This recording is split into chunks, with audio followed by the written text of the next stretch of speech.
Hello friends, आज मैं आपको बताऊंगी Oppo A6X 4G में कॉल वेटिंग फीचर को कैसे इनेबल कर सकते हैं। तो चलिए फ्रेंड्स, बिना किसी देरी के वीडियो स्टार्ट करते हैं।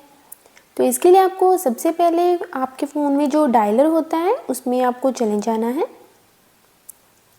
डायलर में जाने के बाद आपको ऊपर लेफ़्ट साइड 3 लाइन्स पर क्लिक कर देना है। इसके बाद आपको सेटिंग्स पर क्लिक कर देना है। सेटिंग्स पर क्लिक करने के बाद आपको यहाँ पर कॉलिंग कॉन्ट्स पर क्लिक करना है। अब आपको ऑपरेटर रिलेटेड सेटिंग्स पर क्लिक करना है और अब आप देख सकते हैं आपको यहाँ पर कॉल वेटिंग की ऑप्शन मिल जाएगी। आपको इसे सिंपली ऑन कर देना है और कॉल वेटिंग फीचर इनेबल हो जाएगा। Bye bye friends.